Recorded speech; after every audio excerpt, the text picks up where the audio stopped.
Kubor nakaslem jong udawsan hima.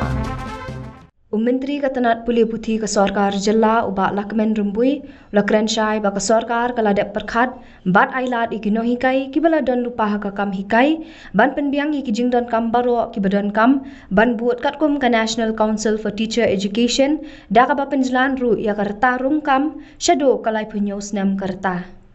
Habaya kren ginong thok khubor ha kasngi balang kalai tarik unailar arhajar arpuar halor ka jingyek hi gitu ki ba klem pass ya ka Meghalaya Teachers Eligibility Test bat klem yo shu ban long no hikai uba rumbui ulo ong ba ka sarkar kala dep kren chai habaya dei bat kani labun sin nadu usnam arhajar khatphra ter hadu usnam arhajar arpho bat arhajar arpuwei ulo ong wana kan yang ka sarkar kala pentip batle ekani batna kalyang ka sarkar lingba ke NTCE lapan tipru babaro kitu ki basya thungkam hikai da ka sarkar ken hap ban pendap batle ki jingdan kam baro bat ki hapru ban pas kum taw lo ang ba ka sarkar kala perkhat na ka benta kerta jom kino hikai ru ki ba thap kam ha ka ba ka sarkar kala ya rap da ka ba penhe kerta na ka lai pu ars nam sya ka lai pu nyos nam bat ki don ru kino hikai ki bala hikai lupa la ailat hadu sau pos nam nalor kitu ki bala rungkam da ka ba pas ya ka examen ka bala penlong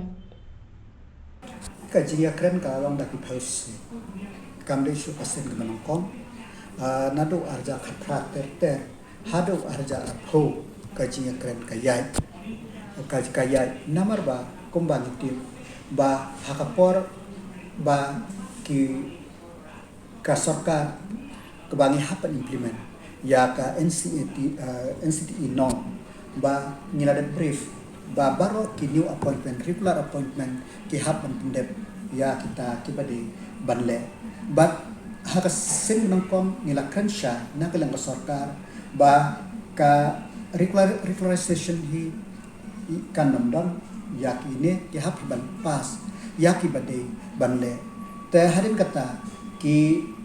ai ya kajing kerpa nomor babun naki kiba la ka age chumki karta chumki kalayai ta nakalyang jonga nakalyang education department ngiong nin persian ban yara bat nilai kren data kadaw swaban long ka exam ka education department ka department banong komtam ka ba penhe yakarta naka life arts na mamtag siyo tribe siya ka life niya kamot ayu kamot ban yarap ya kita kiba la bam kibala ayu karta kibala kiba karta jungki kala pala ya kala ku arngin hale ya kata mdei tang kata ya kitu kiba la dan lupa ha ka kami kai hadu sa hosnem ni aila tenalor kata ka epa bat mdei tang kata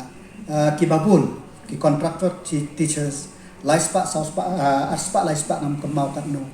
kam kadata batnya kilarung ru kum curricular teacher dak bapas yakni exam kibaki ale ha utusne message nga kala nila kren syai na dalam sebagai message nga ka message ka sarkar ka kren syai nadu arja khatra hadu arja arpheu hadu arja arphwe tengam dan kamsu banyak krennya keju namar ba baro kilaitip bat kilaitip ya ke ka banjia bat ke bak sarkar kalale bat kalale te ka bakongsan kalomba menta ngina kadang department ngilade bat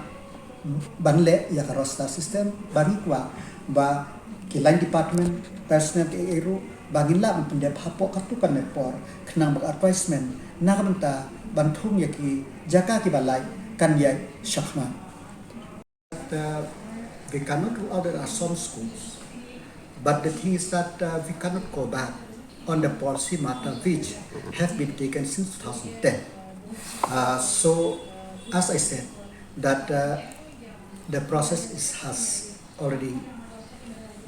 not only started, it is a continuous process, it will continue.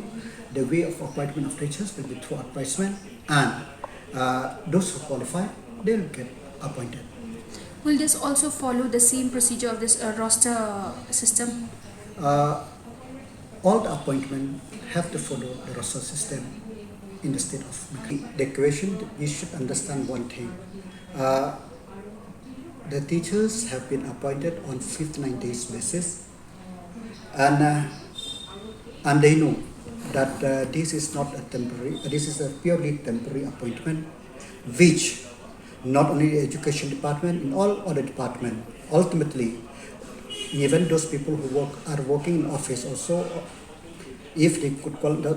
when somebody was recommended from DSC or MPSC, so if they are not qualified, those people who are qualified, they will come and join the job, and those who are working in that department also, they have no other option but to apply again or look for other job. See, sometimes we